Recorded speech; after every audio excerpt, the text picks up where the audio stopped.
Halo netizen, selamat pagi. Assalamualaikum warahmatullahi wabarakatuh. Kembali lagi bersama podcast Inspektorat dalam rangkaian kegiatan Hari Anti Korupsi Sedunia tahun 2022. Izinkan saya dengan Yudrika, saya akan menjadi host dalam kegiatan podcast kali ini. Netizen, pagi ini kita kedatangan tamu yang sangat spesial.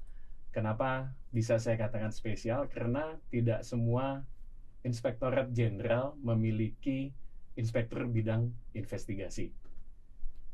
Selamat datang Pak Alexander Zulkarnain. Makasih Mas Yudrika. Inspektur bidang investigasi Kementerian Keuangan. Suatu kehormatan Pak Alex bisa berkenan memenuhi undangan kami. Terima kasih juga Mas Yudrika. Panggilnya sapanya Snizen apa? Snizen Pak. Snizen. Ya. Sampai selamat berjumpa Snizen sekalian dimanapun Anda berada. Perkenalkan, saya Alexander Zulkarnain, Inspektur Bidang Investigasi Inspektorat Jenderal Kementerian Keuangan. Terima kasih. Hari ini sehat ya Pak? Alhamdulillah sehat. Alhamdulillah Pak. Oke, mungkin tema yang akan kita bahas hari ini Pak, peran Inspektorat Bidang Investigasi Kementerian Keuangan dalam pencegahan fraud, gitu Pak. Nanti izin saya menanyakan beberapa hal ya Pak. Mudah-mudahan nanti bisa berjalan dengan baik. Mungkin pertanyaan pertama Pak, saya yakin dan semua orang sudah tahu bahwa Kementerian Keuangan salah satu kementerian yang cukup baik. Kemudian kalau kita bicara mengenai level kapabilitas APIP juga cukup tinggi Pak dibandingkan Inspektorat Jenderal lainnya. Kalau terkait dengan pengendalian dan pencegahan korupsi Pak, fraud dan korupsi, mungkin kalau di PKPT Bapak di program kerja pengawasan tahunan, program apa Pak yang mendukung pencegahan dan pengendalian korupsi di Kementerian Keuangan? Baik, terima kasih Mas Yudrika atas pertanyaannya. Mungkin ya, memang Kementerian Keuangan sebenarnya berusaha sangat keras untuk bisa menjadi sebuah kementerian, sebuah organisasi yang bersih. Ya, alhamdulillah beberapa survei terakhir kan ya, survei penilaian integritas dari KPK menempatkan kami juga di skor yang tinggi ya, 90 sekian. Termasuk yang tertinggi dari seluruh kementerian, lembaga maupun pemerintah daerah. Nah, memang peran kami di Inspektorat Investigasi itu ada dua. Pertama di pencegahan dan penindakan. Di pencegahan secara organisatoris di Kementerian Keuangan itu ada kita terbitkan Keputusan Menteri Keuangan nomor 322 tahun 2021 kemarin mengenai implementasi sistem pengendalian intern pemerintah di Kementerian Keuangan. Sebenarnya KMK ini turunan dari beberapa KMK sebelumnya dari tahun 2014 kalau tidak salah. Sudah lama sekali itu. Nah, kemudian kita perbarui lagi karena adanya framework yang terbaru, kita perbarui lagi dengan KMK 322. Itu di memperkuat sistem pengendalian intern pemerintah. Di situ semua unsur itu kita berdayakan untuk menjalankan SPIP di seluruh level di organisasi Kementerian Keuangan. Organisasi Kementerian Keuangan kan sangat besar ya, dari pusat ada sampai ke daerah-daerah, sampai ke satuan kerja yang paling kecil, bahkan ada satuan kerja pos itu ada eselon 4 di sana. Padahal umumnya satuan kerja eselon 3. Jadi sangat besar sehingga perlu sistem pengendalian yang kuat. Yang kedua, kita juga membuat kerangka kerja integritas. Itu sebagai basis cara berpikir kita, cara bertindak, bagaimana menjaga integritas seluruh pegawai. Ini dituangkan dalam KMK 323 tahun 2021 kemarin. Nah, inti dari kerangka kerja integritas ini adalah ya gambarnya nanti ada tuh. Tapi yang penting ada 4 pilar. Yang pertama adalah regulasinya tadi. Kita punya regulasi SPIP kayak tadi, kita punya regulasi mengenai manajemen risiko, mengenai kode etik dan sebagainya. Itu regulasi. Yang pilar kedua adalah struktur. Struktur di KMK 323 itu disebutkan bahwa kita punya 3 lini pertahanan untuk mencegah fraud gitu. Lini pertama itu manajemen lini, line manager. Itu ya kalau di kita mungkin kepala kantor, ya, Kepala dirjen, direktur, Iya. ya, sampai kepala kantor. Itu manajemen lini itu adalah lini pertama. Itulah yang harus melakukan kegiatan sehari-hari, mengendalikan, untuk memastikan bahwa semua pegawainya bekerja dengan integritas. Itu satu tanggung jawab dari lini pertama. Kemudian tanggung jawab lini kedua adalah memantau. Memantau bahwa sistem pengendalian untuk meningkatkan integritas itu berjalan, gitu kan, berjalan. Itu dilakukan oleh unit kepatuhan internal. Nah, Kementerian Keuangan juga salah satu yang pertama menerapkan UKI itu ya, Pak, ya? model UKI, unit kepatuhan internal itu. Nah, yang ketiga baru itu Inspektorat Jenderal. Itu tugasnya memberikan assurance dan consulting. Bagaimana menjaga integritas di organisasi. Itu pilar yang kedua, struktur. Pilar yang ketiga adalah proses. Proses itu adalah pertama dari deteksi. Nah, deteksi ini bermacam-macam. Salah satu yang menonjol deteksi ini adalah kita menjalankan whistleblower itu. WISE, namanya WISE Kemenkeu. Whistleblower ya salah satunya. Kemudian setelah pertama pencegahan, kemudian deteksi, kemudian respons. Respons itu ya kita audit. Kita berikan sanksi kalau nah itu penting, berikan sanksi yang cepat dan keras kepada pelanggar integritas. Nah, yang ketiga monitoring dan evaluasi. Monef. Jadi kita lihat apakah sistem kerangka kerja integritas kita ini sudah berjalan dengan baik apa tidak. Itu proses ya. Nah, kemudian yang ketiga adalah resource, sumber daya. Kita siapkan SDM-nya kayak tadi. Lini kedua misalnya UKI, pastikan SDM-nya itu memahami kode etik, memahami bagaimana cara memantau kode etik, bagaimana mereka menyusun namanya fraud risk skenario, skenario fraud apa yang mungkin terjadi, memantau apakah rencana mitigasi untuk fraud itu dijalankan apa tidak. Pastikan orang-orangnya itu mampu, itu kan masalah SDM. Kemudian masalah pendanaan, masalah IT juga harus disupport ya. Kayak WISE kita itu kan sangat masif penggunaan IT-nya. Jadi dari mulai setiap orang bisa mengadu lewat berbagai macam saluran yang mengerjakan nanti server kita, kemudian mereka bisa memantau juga perkembangan kasus yang kita tangani. Ya, mereka bisa mendapatkan laporan juga dari kita. Jadi IT harus kuat. Jadi kira-kira seperti itu model kita yang kita gunakan untuk melakukan pencegahan dan penindakan di Kementerian Keuangan secara umum. Ya. Terima kasih Pak Alex. Jadi mungkin saya mengulangi yang Pak Alex sampaikan, di Kementerian Keuangan sudah cukup jelas tadi ya Pak, karena menerapkan model 3 lini. Lini 1 itu di manajemen, lini 2 ada unit kepatuhan internal ya Pak ya. Kemudian lini 3 di Inspektorat Jenderal sendiri. Dan penerapan model 3 lini tentunya juga memudahkan ya Pak, artinya mengendalikan potensi tumpang tindih antar lini, kemudian menjadi jelas ini porsi siapa begitu ya Pak. Oke. Nah, yang menarik bagi saya tadi Pak, WISE ya Pak, whistleblowing system ya yang ada di Kementerian Keuangan. Ini juga menjadi whistleblowing system yang dicontoh banyak oleh kementerian lembaga lain. Ya, gitu, Beberapa direplikasi teman-teman. Betul Pak. Dan menariknya juga sesuai dengan survei dari SCFI Chapter Indonesia Pak pada tahun 2019, whistleblowing system itu dijadikan alat ya yang paling efektif untuk mendeteksi fraud begitu Pak. Dan saya yakin di teman-teman di IB Kemenkeu itu mempunyai tadi menerima WISE tadi ya, menerima pengaduan, pelaporan pelanggaran. Nah, bagaimana Bapak memastikan di Kementerian Keuangan, khususnya di Inspektorat Bidang Investigasi, bahwa seluruh pelaporan, seluruh aduan itu diinvestigasi atau ditindaklanjuti lah paling Pak, misalkan sebelum dilakukan investigasi itu program atau kegiatan apa yang dilakukan gitu Pak? Pertama kami ada grup yang menangani itu ya, di kami secara SDM. Semua pengaduan kan terrecord ya, ada recordnya. Kalau lewat surat kita entry juga Oh, oke. Lewat surat Jadi bisa melalui aplikasi, bisa bisa, manual ya, boleh Pak, ya? manual. Oke. Tapi kalau manual kita entry ke Oke. sistemnya. Oke. Nah, jadi semua di sistem. Jadi Iya. semua pengaduan itu terekam, tidak bisa dihapus, tidak terhapus gitu kan. Oke.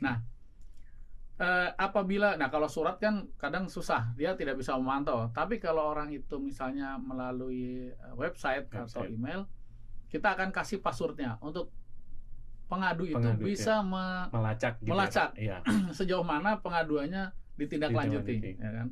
Kalau belum dia pasti proses. Kita tiap minggu akan lapor sudah sampai sejauh mana itu. Jadi dan pelapor tidak harus menyebutkan identitas. Diizinkan untuk anonim. Anonim, sama sekali sama anonim. sekali. Oke. Ya kita siapkan sih nomor telepon kalau dia ingin menyantumkan nomor menyantumkan. telepon, menyantumkan nama, jabatan ada. Kalau Tapi dikosongin tidak apa-apa Oke. gitu. Oke. Beberapa ada yang memasukkan nomor telepon, ada yang bisa dihubungi, atau ada juga yang tidak bisa dihubungi ternyata. Nah, kadang tapi penting juga sebetulnya nomor telepon yang bisa dihubungi itu, karena kadang ada beberapa pengaduan itu kan butuh untuk dilengkapi betul, biasanya. Dilengkapi, betul. Karena misalnya terlalu umum. Nah, terlalu umum, sumir misalnya. Terjadi ini ada korupsi ya kan di Kementerian Keuangan. Wah, luas sekali. Korupsinya di mana, siapa yang melakukan korupsi? Itu kadang kalau ada nomor telepon kita bisa berinteraksi, menanyakan. Kalau tidak, nah ini masalah. Nanti kalau tidak, kita akan lakukan. Jadi prosesnya pertama, pengaduan yang masuk itu semua kita lakukan kajian dulu, kajian terstruktur mengenai pengaduan itu. Kita tunggu juga selama beberapa saat, kita tunggu kalau ada nomor telepon dihubungin bisa nggak? Nah, kalau bisa itu dalam proses kajian. Nah, proses kajian kita lengkapi 5W1H-nya. 5W1H Lengkap. Kalau sudah itu baru kita masuk ke proses selanjutnya, pengumpulan bahan dan keterangan. Itu kita mulai mengumpulkan bukti semua. Kadang bisa dari pengadu yang menyampaikan bukti, atau kita sendiri yang melakukan kegiatan pengumpulan bukti itu dengan berbagai macam cara, baik terbuka maupun tertutup. Operasi terbuka maupun tertutup. Nah, nanti setelah dari pool bakat itu kita analisis. Ini sebenarnya terjadi nggak fraud ini sebenarnya kan? Kadang juga tidak memenuhi unsur ya, Pak ya. Ya misalnya ada pengadaan fiktif barang A misalnya, begitu kita cek ada kok barangnya. Berarti ini pengaduannya ternyata tidak layak, tidak terbukti. Nah, kalau dia sudah kita pengumpulan bahan dan keterangan itu terbukti, nah kita akan masuk ke audit investigasinya. Jadi audit investigasi itu sebenarnya nyaris sebagai final penyelesaian saja, karena semua pembuktian sudah selesai di pool bakat itu. Jadi audit investigasi itu tinggal memanggil orangnya, mem-BAP gitu. Semua karena semua bukti sudah valid, dua alat bukti itu sudah valid gitu. Sehingga oleh karena itu indeks KPI kita atau indeks kinerja utama kita itu untuk audit investigasi itu 100%. Bang. Kalau sebuah kasus di audit investigasi itu berarti 100% itu akan jadi. Nggak mungkin istilahnya sudah dilakukan investigasi tidak akan di drop karena kurangnya alat bukti misalnya. Nggak bisa. Gitu, Kalau tidak, kita tidak akan lakukan audit investigasi. Selesai di pool bakat, kita akan bilang tidak ada bukti atau tidak bisa dibuktikan. Kalau kita sudah, karena rawan, kalau sudah mulai investigasi itu sudah mulai memanggil orang. Betul. Dan itu kalau orang sudah dipanggil kan entah itu sebagai saksi, entah sebagai selaku orang yang terlapor, itu kan sudah reputasinya sudah. Jadi kalau kita tidak yakin, janganlah nanti orang-orang itu akan merasa dirugikan.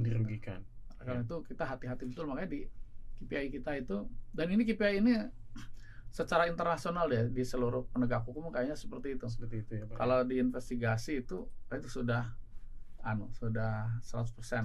Targetnya harus 100%. Jadi nggak mungkin lah istilahnya dihentikan karena kurang alat bukti atau karena sudah di pool bakat itu. Kalau kurang alat bukti ya kita cari. Kalau memang sudah buntu karena keterbatasan wewenang, keterbatasan peralatan, keterbatasan bukti yang ada, ya kita stop. Ini enggak misalnya atau misalnya memang ternyata tidak ada. Ya, misalnya pengadaan mobil fiktif, mobilnya ternyata ada. ya sudah kita ini pengaduannya. Dan kita tetap hasil peluang itu kita sampaikan juga kalau pengadunya lewat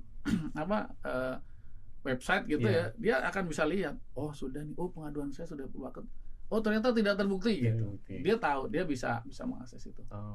Jadi begitu kira-kira secara umum proses di kita. Dan alhamdulillah datanya semakin lama pengaduan itu semakin banyak. Jadi berarti memang sangat efektif ya Pak? Sangat efektif. Dan ini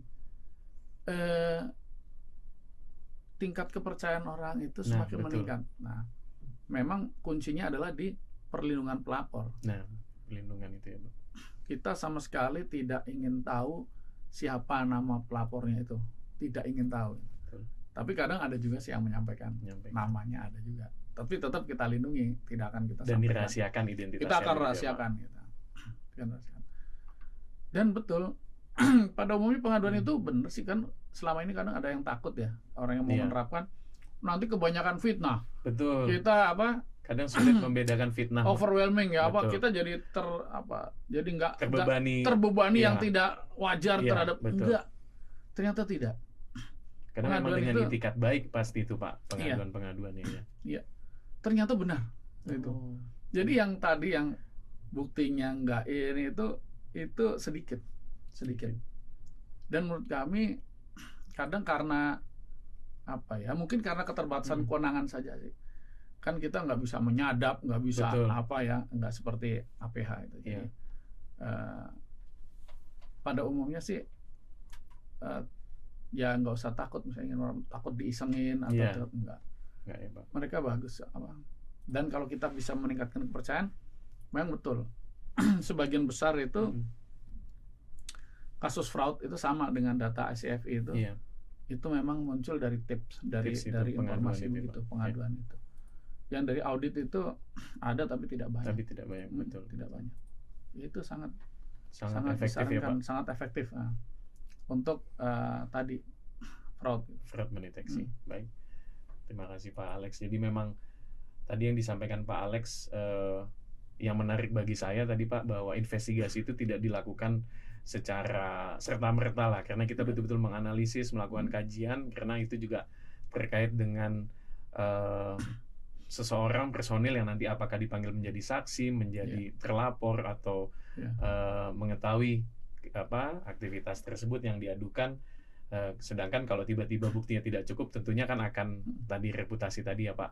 Dan itu saya yakin hal yang sangat ideal Pak untuk pengelolaan whistleblowing system. Oke Pak. Nah, kemudian saya yakin kalau whistleblowing tadi kan sistemnya sudah ada Pak, kerangkanya ada, kemudian salah satu alat untuk mendeteksinya whistleblowing system. Dan seperti kita ketahui, hal yang juga utama itu adalah komitmen pimpinan Pak, atau istilahnya tone at the top gitu ya. Tanpa adanya komitmen pimpinan, sistem sebaik apapun, ketika katakanlah pimpinan bilang hapus atau diamkan atau apapun gitu ya Pak, itu ya tidak akan menjadi sistem yang efektif. Nah, untuk di Kementerian Keuangan sendiri Pak, itu komitmen apa yang mungkin dituangkan dalam suatu kebijakan, atau ada kegiatan-kegiatan khusus yang memang, atau ada mungkin contoh dari pimpinan Kementerian Keuangan gitu Pak? Ya, baik. Iya, pimpinan Kementerian Keuangan komitmennya sangat tinggi ya Pak, karena menjadi pimpinan di Kementerian Keuangan itu sudah melalui banyak saringan. Betul Pak. Banyak saringan, banyak kita bahkan melakukan clearance. Inspektor investigasi itu melakukan clearance. Jadi sangat hampir tidak mungkin lah ya, kalau di dunia sih apa saja mungkin, tapi hampir tidak mungkin orang bermasalah itu misalnya bisa promosi gitu. Itu hampir tidak mungkin. Jadi komitmen semua di Kementerian Keuangan itu sangat kuat, pimpinannya dalam rangka menjalankan program pencegahan dan penindakan korupsi ini. Kalau misalnya whistleblower ya nggak bisa dihapus lah, kan itu ada masuk ke program kan. Setiap kita close itu harus sudah ada ada landasannya. Seperti tadi, sumir, misalnya baru kita lakukan kajian saja, udah ini sumir nih nggak jelas, siapa yang korupsi, apa yang dikorupsi, di mana korupsinya nggak ada Iya. misalnya. Kita tutup. Semua dokumentasinya, tata kelolanya lengkap. Lengkap. Jadi kapan dan di close ini catatan juga tetap terekam. Oh, oke. Apabila nanti kita dapatkan bukti baik langsung maupun secara tidak langsung, bisa dari terlapor, bisa dari audit yang lain kan. Pelaksanaan audit, betul. Oh, ini ternyata ada, Ternyata kita saling buka lagi. berhubungan. Oh, oke. Kita buka lagi. Jadi ditutup tuh seperti itu. Iya. Ya kita tunggu lah, namanya kan kasus kan kadang tidak bisa kita prediksi kan. Betul. Apakah cepat apa Betul. lambat. Betul, Pak. Ada kasus yang sangat cepat, buktinya lengkap, ya cepat sekali Iya. prosesnya. Ada yang tadi buktinya harus secara hati-hati dikumpulkan, hati-hati dikolek, dikaji lagi, kuat nggak buktinya, diadu dengan bukti lain gitu. Itu butuh waktu. Oke. Itu waktu. Tapi tidak ada sih kalau komitmen pimpinan yang misalnya menghalang-halangi gitu ya. Betul. Atau kalau menghapus jelas tidak bisa, Jelas tidak susah. bisa, Ya, betul. siapapun nggak bisa menghapus itu kan, harus ada. Atau titipan begitu. Titipan nitip Sulit apa? juga ya, Pak. Nggak ada. Nitip apa Iya. gitu kan, susah. Karena kita kan bicaranya bukti. Bukti, betul. Misalnya kalau anak buah saya sudah menunjukkan bukti-buktinya, ini kan kita membantahnya susah. Betul. Ada bukti tertulis. Jadi kalau udah pembuktian itu kan, ya ini teori audit kan harus objektif, Betul. ya kan, relevan, ya kan, buktinya Kayak cuma kuat. itu ya, Pak ya. Iya, bukti. betul. Jadi pembuktiannya sudah bagaimana, Iya. udah tetap jalan gitu.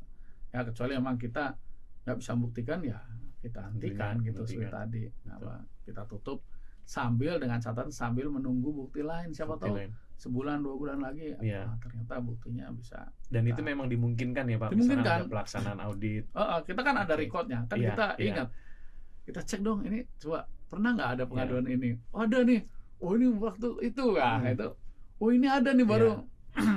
Karena secara kebetulan lagi ngaudit oleh inspektur lain. Iya. Oh, ada masalah nih. Oh, ternyata ini dulu. Gitu kan. Itu bisa dibuka kembali dibuka istilahnya, Pak, lagi ya. kan. Kita garap. Garam langsung. Kita garap. dimulai lagi. Kita garap lagi kasus itu gitu kan misalnya. Karena Iya, sudah iya. punya bukti lagi kan. Jadi intinya begitu. Intinya setiap laporan kita tindak lanjuti, setiap lapor kita lindungi. Itu sih yang membuat sebuah whistleblower system itu bisa berhasil. Bisa berhasil. Dan alhamdulillah kita senantiasa naik gitu. Jumlah pengadunya Jumlah itu. pengadunya, Pak. Sementara SPI kita juga naik kan. Jadi Iya, saya mikir, betul. apakah ini menunjukkan korupsinya di Kementerian Keuangan bertambah? Iya, Bukan, bukan. rupanya kesadaran orangnya Betul, untuk Pak. melaporkan semakin tinggi gitu. Iya. Jadi nanti pelaporannya memang macam-macam. Iya. Setuju saya, Pak, karena kan untuk whistleblowing system ada yang mengatakan ketika tidak ada pelaporan berarti lingkungan kerja itu bersih dan sebagainya. Tapi di satu sisi kesadaran tadi, Pak, kesadaran dari Bisa jadi orang tidak percaya Betul. dengan whistleblower-nya itu. persis, Pak, itu Mau dia. ngapain saya lapor ya kan? Toh nanti nggak akan saya ditindaklanjuti. yang paling parah adalah apabila ternyata si pengadu diretaliasi. Betul, balas dendam itu ya, balas Pak, dendam. Itu rusak. The whole Rusak, system betul. whistleblower akan hancur. Cukup Identitas sebuah terungkap, cerita betul. saja untuk menunjukkan bahwa wah, ini ternyata pelapor ini ketahuan dan ternyata diretaliasi. Betul. Sudah selesai sistemnya. Selesai, betul. Nggak akan lagi ada yang mau mengadu. Dan itu sudah ada jaminan berarti ya, Pak, dari pimpinan bahwa tidak akan ada tindakan balas dendam, mungkin baik itu dari fisik, dari kepegawaian, katakanlah tiba-tiba didemosi atau apa tuh, tidak ya, Pak, pasti betul-betul dilindungi Tidak. ya, Pak. Kita juga ada pengaduan tentang itu. Iya. Kita teliti juga. Wah, saya ternyata diretaliasi nih, Iya. gitu kan? Ya kita teliti. Benar nggak Oke. ada retaliasi, ada apa gitu kan? Kadang-kadang juga kan perasaan sebetulnya. Iya. Perasaan orang yang melapor sendiri Betul. diretaliasi, kadang tidak. Kadang ternyata, misalnya. Karena kan identitasnya tadi ya, Pak. Kan dirahasiakan diketahui. identitasnya. Betul. Yang tahu hanya kita Betul, gitu. Jadi betul. kita analisis lagi, ini apa sih? Misalnya dia dimutasi loh. Mutasi itu wajar kok, Iya, semua orang juga betul, dimutasi gitu. betul. Cuman dia merasa, wah jangan-jangan saya dimutasi karena Iya. ini. Padahal sebenarnya tidak. Tidak, Kita ya. analisis kadang tidak. Oke. Tapi kalau ada yang diretaliasi betul ya kita pastikan kita lindungi orangnya. Dilindungi ya, Pak. Mm-mm. Baik, Pak. Kemudian terkait tadi kan kita sudah membicarakan komitmen pimpinan gitu ya, Pak. Ketika ada pelapor gitu, Pak. Ini saya membicarakan terkait reward and punishment. Apakah bagi pelapor tadi yang bisa melaporkan dengan tentunya itikat baik, tentunya disertai dengan bukti-bukti yang relevan, kompeten, cukup, kemudian bisa ditindaklanjuti, itu apakah ada bentuk apresiasi gitu Pak kepada pelapor? Kemudian yang untuk personil atau pegawai yang memang terbukti melakukan kegiatan fraud dan sebagainya, kemudian entah dibebas tugaskan atau bahkan Diberhentikan. PTDH istilahnya gitu ya Iya. Pak. Nah, itu bagaimana Pak implementasi di teman-teman di Kementerian Keuangan? Ya, memang secara teoritis ya di textbook itu memang ada tuh pemberian penghargaan seharusnya kepada pelapor. Makanya kita lagi rancang juga ini. Oke. Di peraturan kita akan kita rancang juga melingkupi penghargaan. Cuman saya lagi berpikir Bentuknya mungkin ya Pak. bukan dia saja kita rahasiakan kan? Oh, betul, Bagaimana betul. memberi Iya. penghargaannya. Tapi kemarin kita diskusi dengan rekan-rekan dari KPK. Rupanya di KPK ada begini kasus. Orang yang mengadu itu minta KPK minta sertifikat penghargaan Karena sebagai dianggap kebanggaan dia kebanggaan, betul. telah berbuat patriotisme atau Iya. itu. Oh, Jadi ada yang begitu. Saya juga sampai oh iya gitu. Jadi mungkin nggak selalu dalam bentuk finansial ya Pak, ada yang tidak, itu bentuk penghargaan. sertifikat. Kalau itu Oke. minta sertifikat. Karena pikiran saya, loh orang mau mengadukan itu kan Iya. dia pasti takut dong untuk Betul. nanti diretaliasi. Oh malah Betul. malah ngaku kan. Tapi ada rupanya KPK berdiskusi ada yang begitu. Kita lagi memikirkan untuk memberikan penghargaan itu, memberikan penghargaan kepada pelapor ya. Pelapor. Cuman saya mikir apakah ada yang berani gitu. Iya, Nah mungkin kalau eksternal mungkin ya. mungkin betul. Maaf, mungkin misalnya pelanggan atau pelanggan Kementerian Keuangan itu kan namanya pengaduan pelanggan ya, mungkin merasa diperas atau ya diperas atau dia melakukan suap atau apa ya, dipaksa menyuap gitu kan misalnya. Mungkin orang itu mungkin mau minta. Betul. Ya kalau dia berani kan, karena ada kemungkinan diretaliasi juga kalau ketahuan kan. Betul. Nah, jadi ya kita lagi merancang juga Pak untuk ada sebuah penghargaan seperti itu. Nah, berkenaan dengan penjatuhan hukuman itu kita tegas. Bu Menteri dan jajaran pimpinan kami juga tegas tidak akan mentolerir yang menyangkut fraud. Bahkan beberapa kali Bu Menteri mengatakan orang yang fraud itu tidak boleh ada di organisasi kita gitu. Jadi emang harus. Nah, itu pesan-pesan semacam ini memang penting bagi jajaran semua. Semoga semua orang itu jadi sadar gitu. Bahwa ya orang berbuat salah bisa, tapi nggak boleh nipu dan nggak boleh fraud gitu. Karena fraud itu pasti dengan sengaja dan direkayasa dan membutuhkan pemikiran rasional untuk melakukan fraud. Jadi memang harus disingkirkan orang semacam itu. Dan kami sejauh ini melihat komitmen pimpinan cepat dalam hal ini ya. Dan tanpa pandang bulu ya Pak, Tanpa entah dia pandang bulu, pejabat ya. struktural, staf, enggak ada. semuanya disikat ya Pak. Pejabat rendah, pejabat tinggi, ya. Pejabat tinggi kita sanksi juga. Kita sanksi juga. Non-job tergantung tingkat kejahatannya. Gitu. Kadang malah pertimbangan kami kadang kalau dia pimpinan yang lebih tinggi harusnya sanksinya lebih berat gitu kan. Betul. Karena seharusnya dia tidak bisa layak dan harus memberi contoh. Ya, betul. Ya kan, misalnya karena kalau di pimpinan tinggi ya pejabat gitu kan dia masuk kriteria penyalahgunaan wewenang misalnya kan, itu kan hukuman disiplin berat pasti. Salah satu dari 3 hukuman disiplin berat kan. Iya, betul. Penurunan pangkat, pembebasan dari jabatan atau pemberhentian dengan hormat ya kan. Nah, tidak atas permintaan sendiri itu PP 94-nya. Jadi keras kalau kita menyangkut fraud itu keras kita. Keras ya, Pak. Jadi selama pembuktiannya ya jelas. jelas. Tapi menurut saya juga tidak ada sih orang yang mau ini ya, yang mau melindungi ya Pak, berteman sama pelaku fraud. Kayaknya sih nggak ada kalau orang yang normal ya. Betul. Kalau yang nggak normal nggak tahu, tapi pada umumnya begitu kita laporkan bahwa yang bersangkutan seperti ini, pada umumnya oh ya sudah, ini karena fraud langsung ini ya Pak. meskipun itu mungkin dulu temannya atau Iya. apa ya, sudah ini harus menyingkir dari organisasi kita, harus kena hukuman Hukuman disiplin. disiplin. Nggak ada sih yang setahu saya nggak ada lah yang Iya. mencoba-coba untuk apa memberikan apa impunitas ya. Impunitas ya Pak. Jadi Nggak ada. bentuk Nah, impunitas seperti itu juga, kesan impunitas juga berbahaya karena itu akan meruntuhkan sistem pengendalian intern. betul.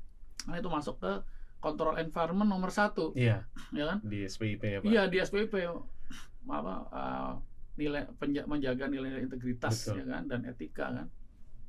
Nah, itu runtuh, control environment ya, Pak. runtuh, semua bangunan SPIP runtuh. Begitu ada orang yang tahu bahwa oh si Anu melakukan fraud, tidak dihukum, Iya, sudah selesai. Nggak perlu bicara mengenai apa risk management, risk Iya. assessment, mengenai control activity, information Betul. communication, monitoring. Iya. Itu Tanpa bubar karena semua. level atasnya udah ini ya Pak ya. Kontrol Udah nggak environment-nya, sesuai. Betul. ya, lingkungan kontrol environment-nya pengendalian. rusak, habis sudah. Nah, karena dulu gambar SPIP itu kan ada yang gambar piramid. Iya. Nah, gambar piramid itu bawahnya kontrol environment. Lingkungan Jadi kalau pengendalian. pondasinya hilang, hancur, semuanya Semuanya, collapse. Gitu. Itu sih salah satu apa ya kunci suksesnya whistleblower ya seperti itu. Ya. Orang dilindungi, laporan ditindaklanjuti, kalau terbukti Ada, terlapor itu betul, dihukum betul. dengan cepat dan keras itu. Karena kalau terlalu lama juga Iya, hilang juga Iya. apa kesannya itu. betul. Atau mungkin kadang ditindaklanjuti tapi karena yang terbukti tadi seorang pimpinan atau memang dekat dengan pimpinan sehingga tidak ada tindak lanjut. Nah, itu yang kadang-kadang menjadikan sistem tadi kurang baik itu pasti ya Pak ya. Ya, alhamdulillah sih kalau di kami nggak ada ya. Betul-betul komitmen. Karena sistemnya top sudah at the top. jelas kan. Iya, betul. Sudah jelas sistemnya, Bapak 94 ada. Ya dihukum gitu. Dihukum. Kalau menolak kan lucu. Iya. Siap. Iya. Baik Pak. Oke, mungkin selanjutnya terkait dengan kalau tadi Bapak cerita di Kementerian Keuangan, mungkin berdasarkan pengetahuan dan pengalaman Bapak untuk di Indonesia nih Pak, kira-kira kendala apa sih Pak yang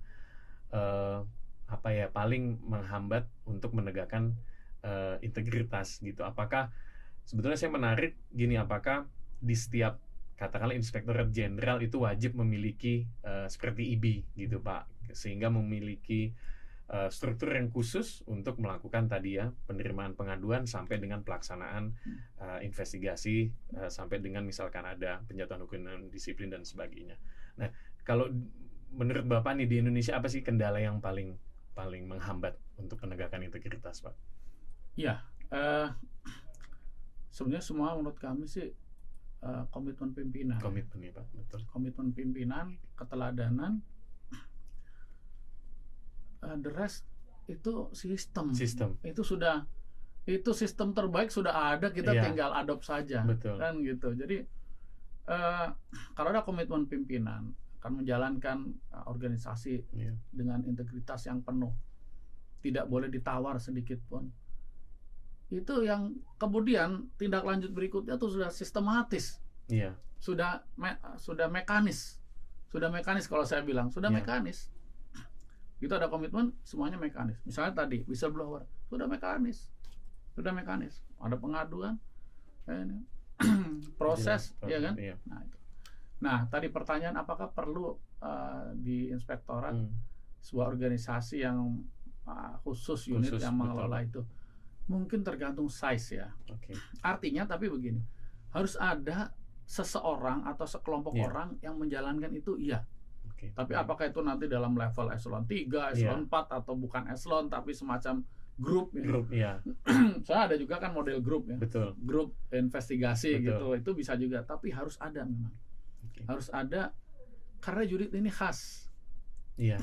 Tidak seperti unit yang Unit lain yang lain. ya, tidak seperti Auditornya juga auditornya beda ya Pak ya. beda karena auditornya juga Pendidikan dan berbeda, sebagainya, pendidikannya sertifikasi. beda, pendekatannya berbeda, Pendekatan beda, karena iya. ini kan menangani orang-orang khusus nih, Iya. bukan orang-orang yang umum. Nanti Iya. nggak bisa gitu, yang orang-orang khusus diperlakukan kayak orang umum juga nggak bisa kan. Iya, betul. Jadi emang harus ada apa, nah tergantung size-nya. Kalau organisasi besar kayak kami ada level inspektorat. Inspektorat. Mungkin di organisasi yang lebih kecil mungkin perlu kelompok Kelompok atau gitu ya. kelompok. Misalnya kalau di Pemda misalnya mungkin salah satu Irban atau Irban, namanya betul. masih ada Irban Iya. dulunya. Irban atau kelompok auditor madya yang menjalankan itu. Fungsi Yang investigasi. diketuai kelompok oleh seorang auditor madya, ada sekelompok yang mengerjakan investigasi. Nah, dialah yang ditugasi juga mengelola whistleblower. Karena memang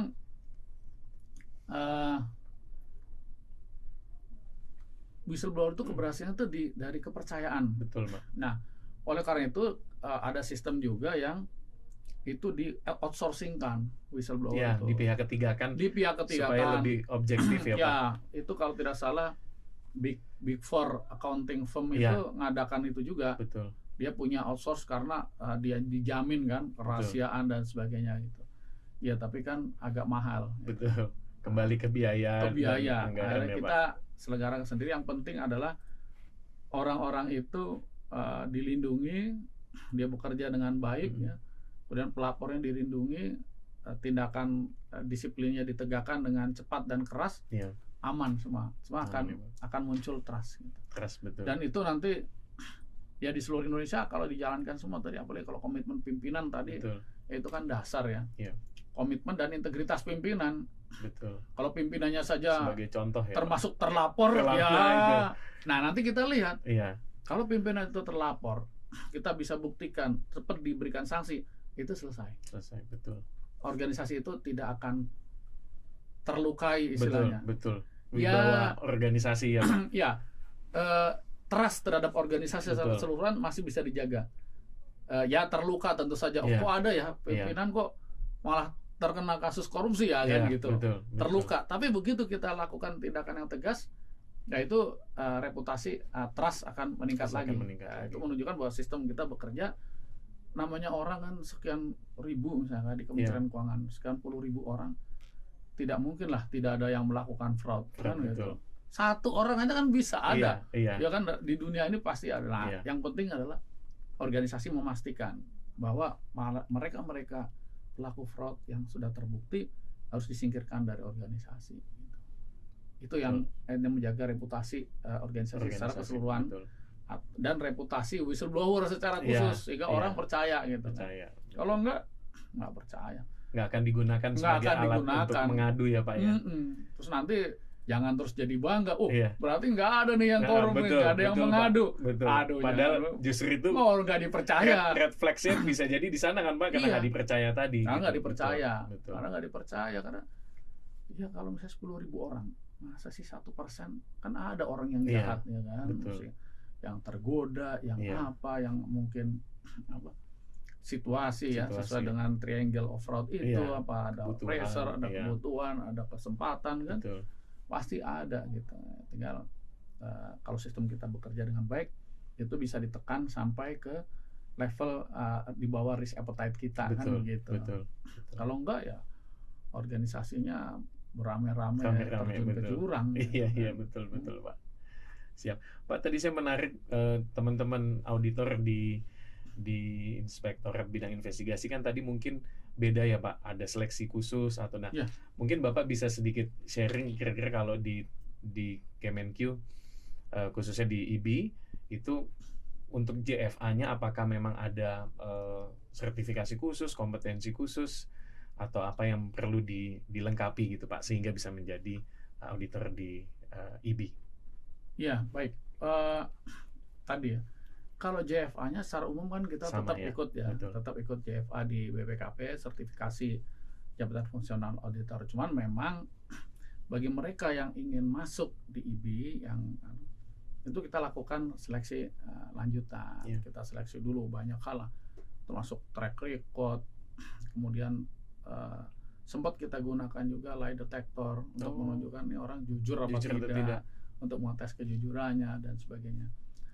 Dan juga beberapa kompetensi lain yang harus dilengkapi, misalnya kompetensi untuk melakukan investigasi, kegiatan keintelijenan, surveillance dan sebagainya ya. Udah agak mirip APH ya Pak ya?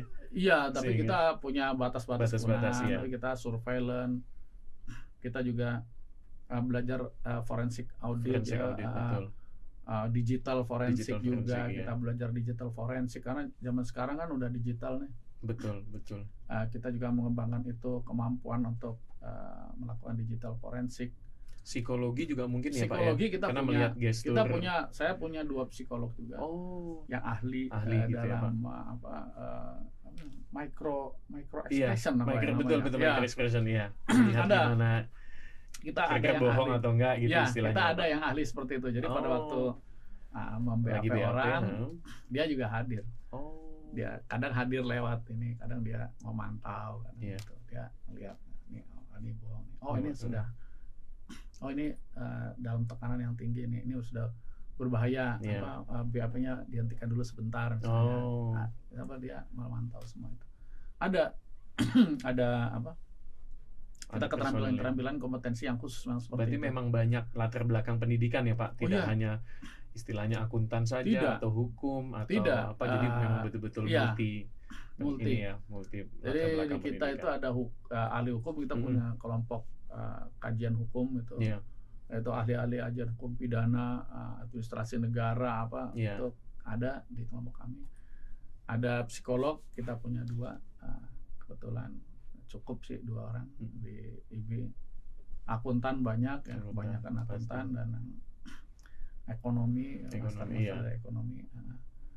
IT ada juga. Oh, betul. IT. Karena IT sekarang ini ya Ada Pak ya, IT. kita harus apa ya? Karena juga banyak sekarang kegiatan diklat itu kan terkait IT audit begitu ya Pak. Kemudian tadi digital forensik. Kita lebih tekankannya ke digital forensik. Digital forensik ya Pak. Jadi kita lihat nanti. Karena kan semua BUMN ini kan boleh kita akses. Iya. BUMN enggak. Jadi nggak ada rahasia tuh BUMN. Betul. Jadi kalau ada yang, ini kan punya saya rahasia, nggak ada. Kalau Nggak itu ada. BUMN itu punya kantor BUMN, semua. betul. Nah itu kita harus bisa melakukan digital forensik terhadap perangkat-perangkat kita itu. Iya. Karena kadang dari situ juga pembuktian gitu. Betul. Baik, terima kasih Pak Alex. Mungkin yang terakhir Pak, ada closing statement dari Bapak terkait penegakan tadi integritas dan pencegahan fraud di Indonesia. Apa yang kira-kira bisa disampaikan untuk citizen dimanapun berada? Baik, closing statement ya mungkin. Pertama memang komitmen pimpinan itu harus ditumbuhkan lebih dahulu, bahwa fraud itu musuh kita bersama gitu. Dan setiap orang yang bekerja sebagai ASN itu harus menjaga integritas, karena segala macam SPIP, kerangka kerja integritas, kerangka kerja apapun, manajemen risiko, ISO 31000 dan sebagainya, itu baseline-nya harus penegakan integritas dan nilai-nilai etika. Jadi sekali lagi komitmen pimpinan dan penjagaan integritas dan etika itu bagi pimpinan terutama itu sangat penting di setiap program pencegahan, deteksi maupun penindakan dan sebagainya. Tadi untuk membuat whistleblower kita dipercaya, ya kan? Karena sistemnya sudah ada semua, gampang. Misalnya dari rekan-rekan BSN mau replikasi punya kita, boleh datang saja nanti replikasi. Tapi kan keberhasilannya kan bukan dari situ. Tapi tadi dari komitmen pimpinan, menjaga semua nilai-nilai integritas dan nilai etika, itu yang penting. Mungkin itu insya Allah dengan semua jajaran pimpinan memperhatikan atau berkomitmen terhadap integritas dan nilai-nilai etika, ya fraud akan bisa ditekan sangat rendah di Indonesia ini. Karena kalau hilang ya nggak ada, seluruh dunia tetap aja ada kan. Pasti cuman ada ya Pak. Sebagus kan, apapun sistemnya. Ya cuman kita kalau kita ingin melihat sebagian negara ya lihat di Corruption Perception Index kan. Betul, begitu. CPI ya Pak. CPI kita harusnya bisa lebih baik lagi untuk meningkatkan CPI kita itu. Ya kan? Nah, mudah-mudahan dengan tadi komitmen terhadap penegakan integritas dan nilai-nilai etika itu, mudah-mudahan CPI kita jadi semakin lama semakin naik. Semakin naik. Semakin naik. Paling tidak di level ASEAN ya Pak. Iyalah, jangan kalah sama Singapura. Jangan sampai kita karena ya itu banyak kan sudah kajian-kajian betapa pengaruh buruk korupsi di sebuah negara gitu. Pastilah semua orang juga sadar gitu kan. Tapi ya kita harus saling mengingatkan semuanya. Mungkin itu Mas. Sekali lagi terima kasih banyak Pak Alex atas ilmunya, atas masukannya untuk Senizen dimanapun berada. Suatu kehormatan bagi kami atas kehadiran Pak Alex. Demikian Senizen podcast Inspektorat kali ini. Semoga apa yang disampaikan Pak Alex dapat menambah ilmu dan pengetahuan untuk Senizen semua. Dan jangan lupa saksikan podcast Inspektorat lainnya. Terima kasih.